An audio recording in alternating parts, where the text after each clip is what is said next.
Welcome back to Jeff Greenange Live here at Citizen Television, talking about a very important topic, folks. Abductions have been happening left, right, and center.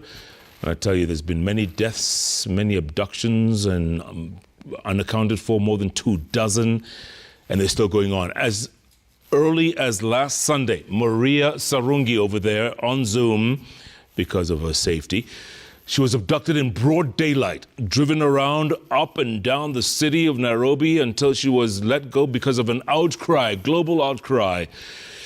And she was finally safe in the end, but still doesn't feel as safe as she should. In the studio, Irungu Houghton, Director, Amnesty International Kenya; Charles Owino, former spokesman of Nairobi, of National Police Services. Maria, we're talking before the break, and I was asking you, do you know why you were abducted? And were the abductors foreigners? Or could you tell, or no? So if you will allow me a little bit to talk a little bit longer about the why, but very quickly I will start with the second question about whether I think there were foreigners or not. I definitely feel that the person who was sitting in front in the passenger seat, who actually wasn't very much involved in dragging me into the car, was the one who was getting out on the phone calls, based on the way that he was speaking to me and kept calling me by my name, speaking to me whenever, a few times, I think once or twice in Kiswahili. My conclusion was this person was not Kenyan. It is, again, as I say, I can't say conclusively. That one is the one person in particular. The other two restrainers, we're speaking what I conclude was Kenyan English. And of course, as I said, they said that they're police, although again, I know that they often, there's a lot of deceit happening in these kind of crimes, so I wasn't sure. But one of the things that I do know is that the way that they were conducting themselves based on the speed and based on one brief remark that I made, that, "Are you taking me to Tanzania?" That's when they turned and they say, "So you know that you did something wrong." And I said, "I didn't do anything wrong." So that gave me the conclusion that whether they were Kenyans, Tanzanians, or both, the mission was actually what I had concluded for the Tanzanian borders. Now, if you allow me just, 2 minutes, and I really felt, even though I was very hesitant to come to the show due to the fact that I'm a bit exhausted and I don't feel very strong mentally, but I really wanted to make a very direct point about why now, why me, and it's very important, I think, for Kenyans to understand. In Tanzania, there has been abductions, but we never get half as much attention on a global scale, but I also think on a regional scale, there is an overall impression that Tanzania is a very peaceful country. And what I've once told somebody is that it could come to a point last year where I felt that I was the health center or the 911 center for abductions in Tanzania. And that was because people don't have anywhere to turn. Again, I would like to clarify a little bit on my statement where I talked about Kenya still being safer than the rest of the regions, is primarily because of its people. We saw the Uber driver rush to the police to report, wasn't scared. The City Hopper driver who blocked them. Afterwards, everybody on social media, Kenyans who didn't even know me, coming out. When later I was actually in the process going to the DCI, going to the hospital, with the assistance of Amnesty International and many other civil society organizations.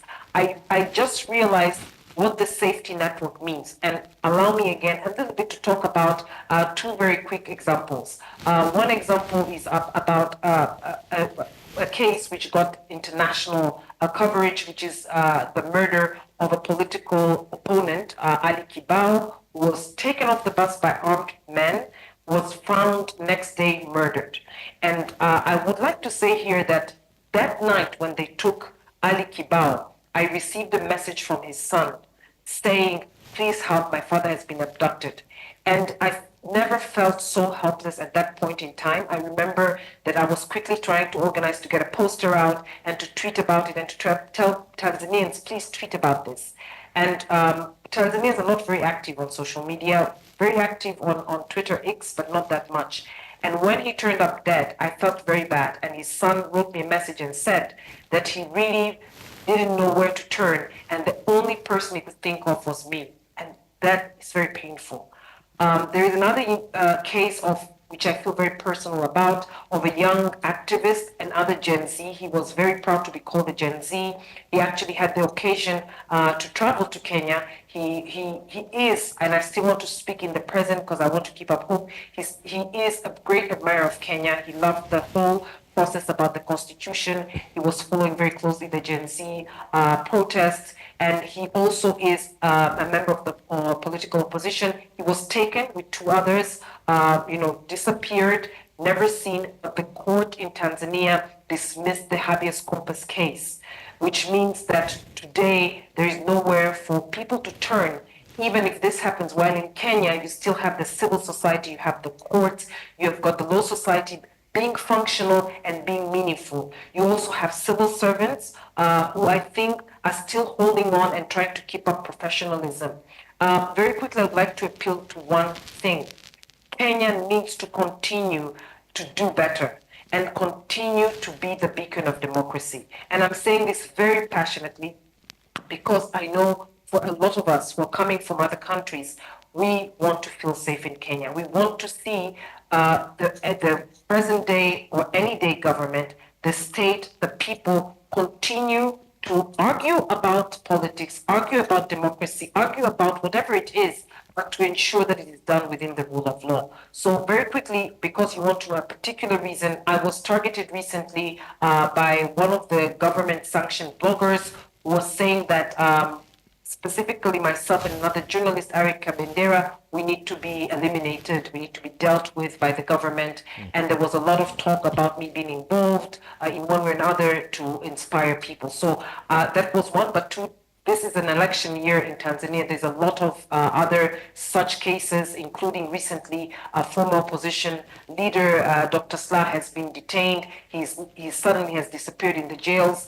I can talk more and more, and I know maybe for Kenyans it's not necessarily relevant, but I'm trying to appeal that this needs to be a broader discussion about the region as well. And I'm really hoping very much that the government of Kenya understands the importance and the status of Kenya, not only for Kenyans, but also for the region. Absolutely. And Maria, Irungu, if I could turn to you and just say... You just talked to Irungu. And he has talked for too long. No, but we don't have a right to reply. We just came from the break. Yes, but before that he had talked. So what do you want to say? What do you want to say? Sawa, let Irungu talk. If the narrative is to weaponize Kenyans against government, let him talk. No, now you have gone too far. Irungu, let me ask you this. Kizza Besigye, abducted in broad daylight in the streets of Nairobi. Maria has just recounted what happened to her. Kenya used to be the safe haven of the region. What happened? What went wrong? I mean, let's go further back. Let's go to 2021. Samson Tekle Michael picked off the streets of Nairobi in out Kilimani. of his vehicle. Less than a kilometer from this studio. Maurice Mabior picked and disappeared, renditioned back to the Blue House. 2 years later, he's then taken to court. We still don't have answers in terms of how he was taken out of the country. 36 Forum for Democracy, Ugandan opposition activists pulled out of a hotel in Kisumu, taken across the border and charged. Then we come to the Turkish 7. 4 refiled against the Geneva Protocols or the Geneva Convention that's been around for over 50 years or more. And they are taken back and essentially pushed into a military prison for a military-led court process. And then the government of Kenya says we were responsible. And it was part of a strategic deal or a strategic relationship that the Kenyan government and the Turkish government have. So I think we need to look at this in a historical context. We have, of course, now Kizza Besigye, not just an opposition figure, but a 4-time presidential candidate. who flies through, flies to Kenya through JKI, comes through legitimately, has a ticket to return, and 2 days before he's due to go back to Kampala, masked men grab him in Riverside here in Nairobi and drive him 700 kilometers across probably about 35 to 50 different roadblocks and the border post, and then he's placed in a military jail.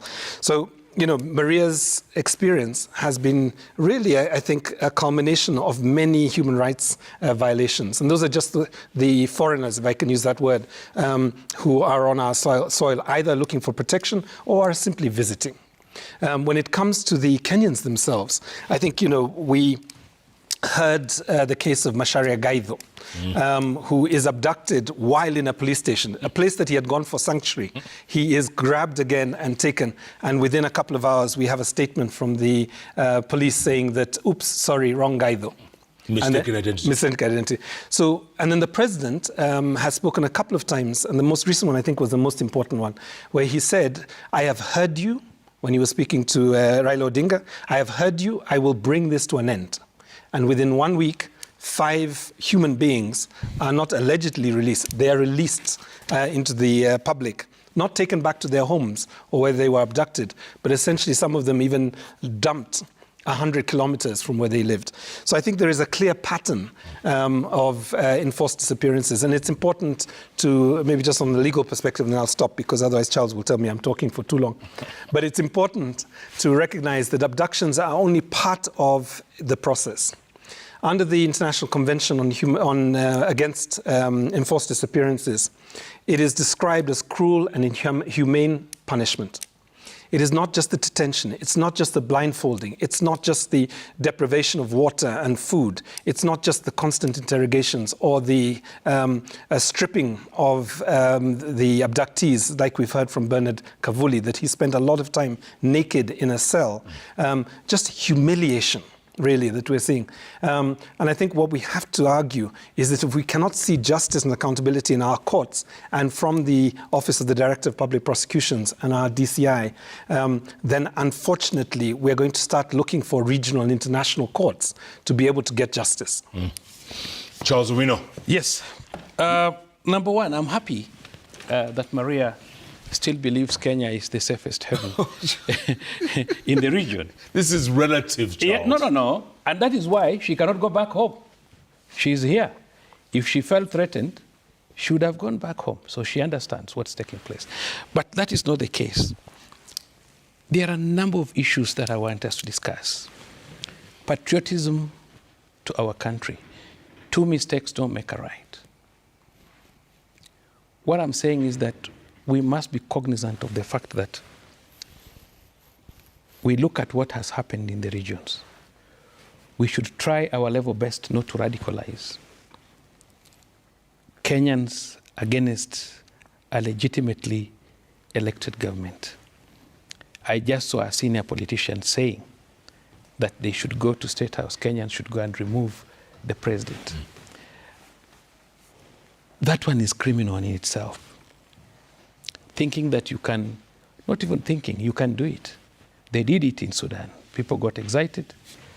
If you remove a president from office in a manner that is not constitutional, the same group will start fighting. Yeah. We will fight for 10 years, for 7 years. Or 20. Children who are joining PP1 now, in 10 years, they shall have not gone to standard 2. We will be backward. And that is why we say we must be very careful. And my plea to my colleagues who are actively in service is that they must remain firm to discipline. Law and order must be followed. They should not fall into the trap of politicians who want to radicalize, who wants to incite Kenyans against government. And the only way to do it is not what I'm hearing here, abductions, is to arrest people, take them to custody, put them to interrogation, and to question. And I can assure you, the security agencies are going even to be much more firm going forward. I may not... Are you warning or are you assuring? I'm assuring. And I want to tell you, Jeff, that this country belongs to all of us. And let us not lose sight that we have a group of politicians who are so excited, who are trying to radicalize people. I said, two mistakes don't make a right. Two wrongs don't make a right. Yeah. And that is why we must be very careful as a country. Literally, we are the only country around, and maybe Tanzania, that we have not been subjected to civil wars, that we have been carrying out our elections peacefully and changing regimes in the right way possible. And we must also protect our intelligence services, because if anything happens, if there's a terrorism act, if there's Shakahola you are talking about, the first question usually is, where is national security intelligence? Absolutely. So we must make sure that we don't radicalize people against our security agencies. And if there is a problem, as a family, we must discuss it family. And that is why I said, yes, I don't know so far the reason why the minister's son could have been picked, what he was being interrogated on. I said allegedly because I have not been in contact with the Director of Intelligence to know, was he truly holding this man? But I want to believe what the minister said, that his son was held. He cannot just be making noise. But there are procedures for doing everything. When you are a cabinet minister, you know, our unity is held on a very thin line. And persons of that level, there are things I cannot say, even if I know. I've not totally left active service, and therefore I've not signed. So you swore an oath? No, and therefore I've not signed my last oath. As you retire, there's an oath you sign, which you say, whatever you saw, whatever you had, you will not say. Why do you say that? It's because of national unity. And we should be fighting to move the country forward. You know, persons in opposition are always government in waiting. But we must be sure, we must make sure that we don't radicalize the youth, we don't radicalize the population, we don't put people against government in order to get shortcut into governance. Okay, Charles, let me ask you this real quick. Yes. Are there rogue elements in the NIS? Are there rogue elements in the police? Are there rogue elements who are acting unilaterally? I want to believe that we always believe that there's no market without a madman. Persons in security services cannot be 100% perfect. There are people who can be in security services and they can be hired by individuals to go and do something which is not right. We have seen officers taken to court for causing murder. They were hired by individuals to cause murder. But the question only arises on issues of accountability. Every time there is murder or something done, or even a police officer is involved, the public will never make noise if actions are taken appropriately. What I know, there's a lot of forensic investigations going on. And I can assure you, Jeff, in a week or 2 weeks' time, the government will be able to put forth open conversations between politicians, planning on how to radicalize, on how to incite, on how to overthrow government. And what we are saying is that once security agencies come up with these facts and they lay them bare on what other individuals are planning, then it will be very easy now to discuss some of these things with the public. Okay. What we are talking about is persons who could have been abducted. It's my humble... Who could have been? Who were? Or who were abducted. It's my humble request that they should come forward and record statements. But they are. And give they their are with Irungu. Just They're a doing it with minute. Irungu. Yes, Maybe but the next Irungu time we can go to tell this, you... I'll call Giles. No, We'll no, go just together. a minute. There are many. Irungu, how many have you so far taken to record statements? So Because the son of the minister it's his father who recorded statement, I think, on his behalf. I don't know Yes. whether he has The gone to... DCI requested the father because of the statement. Because the he father had made an allegation. Correct. Yes. I mean, but it is our equally, view it would be that actually important. in those abductions, they were being forced to make statements. No, what I'm saying is, I've said let us be very careful. And I'm calling upon the security agencies, our head of intelligence and our DCI, to move with a lot of speed and let the public get to know the truth on some of these issues. Because when we get the truth, let me tell you. The truth will set us free. When we get the truth, it will set us free. Okay, Irungu, you have spent a lot of days, or rather a lot of hours at the DCI on Cambu Road. Yep. A lot of hours. What are these kids being forced to say? What are they doing? I mean, how are they being treated? During their abduction or when they go to... After, at the DCI. We have seen probably two sides I guess they have seen two sides of the policing function. The side that they saw on 2 days ago. This is the family of Billy Mwangi, this family of Kibet Bull.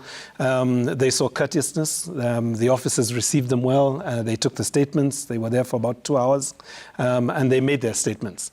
I think the point that's being made by Charles is an important point. I think, first of all, let's agree that this is a political problem, not a criminal justice problem. Yes. True. Right? The problem is in the politics. Yes. And the second one is that we must call on all law enforcement officers, whether they are intelligence officers, they are regular police officers, they are APs, or any part of the legal criminal justice system, whether they're prosecutors or even judicial officers, that they swore an oath of office to be fair, to be just, and to uphold the law.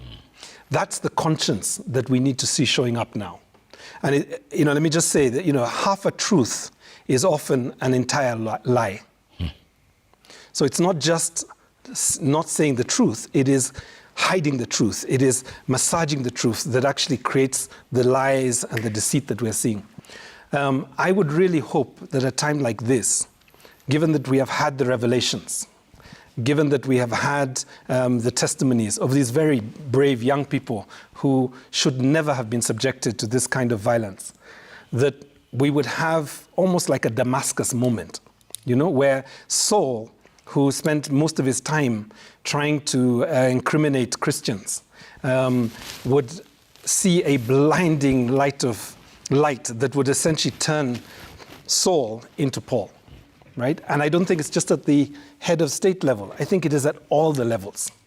Because where those young people are being held, there are human beings who swore oaths to protect and to serve all. And the question that we have to ask is how is justice being served? Even if you're aggrieved by cartoons, even if you're aggrieved by artificial intelligence generated images, how is justice being served? By essentially locking up people and not giving them the opportunity to defend themselves in a court of law.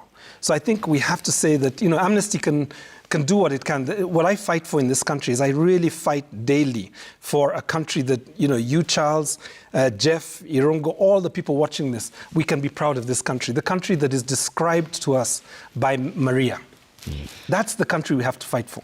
What is disappointing me, Jeff, is that we should be sensitive to what we call basic and minor, calling them cartoons, calling them drawings. But you can't have a thin skin, Charles. You can't. If you're a leader, but there's one thing which we must agree on. We must accept that a president is a symbol of national unity. We must equally accept that when you draw the president and put him in a coffin dead, Jeff, it's not an ordinary thing. Trump is being ridiculed every day. Putin, you name it. Yeah. Listen, come on, listen, man. listen, Jeff. I am not saying that. I am not talking about reaction on what has been done. I'm talking about the action itself must not be encouraged. We cannot say. But does it deserve? No, we cannot say Mm. that communities. First of all, before we come to abductions, can we condemn misbehavior from young children? Charles, let us be honest. You can't stop these kids from doing what they're doing. We are not saying we stop. We are saying we must tell them they are not right in doing No, that. Charles. So, As much so, as- look. so you tell them by abducting them? No, how do you, Charles, how, you how and do I- you tell that is the cause of abduction? Yeah, If no. somebody was arrested. No, they were and- abducted for that reason because the line of questioning Yes. was only about that. Correct. Was only? Only about Yeah, the cartoon, the cartoons, silhouettes. and so on. Yes. But, you know, Charles, but my we are age question mates. is- no, we are but my- age mates. Let me just go there for a minute. We are age mates. Yes. Do you remember when we used to go to the men's urinals? Yes. And people would be writing questions, writing comments there, and we would say, you would see things. I never but did you it. see- We would see things that says, you know, what we would like to do to the headmistress. That man is like this. That boy is like that. You know. No, We did this and we laughed and we left the toilet knowing that it was just. Let us agree on one thing. It was left in the toilet. It was us- like, yeah, let us- what happened in the No, no, toilet no. stays in the toilet. Let us agree on one thing. You know, we just agreed that every market may have a mad person. Correct. It's another Are way you of getting putting me? that. Yeah. So, what we need to do is, before we exaggerate or before we make a lot of noise, you know, it is said that if you don't correct a small crack, then your wall will come down, and reconstructing the wall becomes a problem. There are many, many other issues. Leave about the children. I've just told you, a senior politician has said, we do what is unconstitutional. We can remove a president from State House. A senior politician saying, join us, saying those who are still in government must run. And we must agree, Rungu, when something is wrong, let's all agree this is wrong. But let us not weaponize Kenyans. And I'm still coming back to what we said, that at the level of a cabinet minister and the pronouncements made, it's not fair. Especially if you have gone to the head of state and out of confidence, he has called an officer and the officer has admitted, I have this person. So now you believe the story. No. I'm saying, Now you believe the story. I'm not saying You're saying it was alleged earlier on. No. Jeff. Come on. Jeff. Charles. I respect you. Nguruwe I've hujikaranga just, na no. nini? Mna mafuta yake. No. But I've said this, and listen to me very carefully. At my level, I said it's an allegation because I don't have a proof. In law, we say a fact is anything, state of things, relation of things, capable of being perceived by senses. Yeah, but they also say the law is an ass. Let's take a break. Maria, are you still with us? Wachana na Maria. Maria bado mambo ako? ya nyumbani. Hapana. Maria ako hapa? Maria anazungumza mambo ya Tanganyika. Ati Tanganyika. Angalia huyu. I thought we were Ati age mates. Tanganyika. That one is much earlier. Excuse me. Yale amezungumza mbeleni. Yes. Ilikuwa abduction yake. Correct. Kutisha sisi na Kiswahili hapa. Lakini baadaye Maria atatutwanga sisi wawili. No. Na ataanza na wewe. Ataanza na wewe. No. Kwanza mimi ni Mjaluo. Kiswahili si mdomo chetu. It died So somewhere it there. doesn't matter. Even if I break it, Yes. I'll be happy. Maria, unasikia? Lakini Nasikia, lakini na mimi ni Mjaluo wa Tanzania. My father is Mjaluo wa Tanzania pia. lakini Wajaluo wa Tanzania wanazungumza Swahili sanifu. Yeah. Lakini wa hapa? Ile broken. We're going to take a break, come back. We've got a magic wall. There's lots of comments coming from folks across the country, across the region, across the world. We're going to get to that. And Maria, I want to ask you a question when I come back before I forget in my head. You went to get your hair done on Sunday. Pole sana, you couldn't get it done, but you still look okay. But still, I mean, going out of your home, going outside right now, how do you feel? Do you feel, I mean, everyone knows you now, but also you could be watched, some people could be watching you. I want to know how you feel about that. Okay, stand by. My goodness, what a conversation. This is important, and we've got to keep going.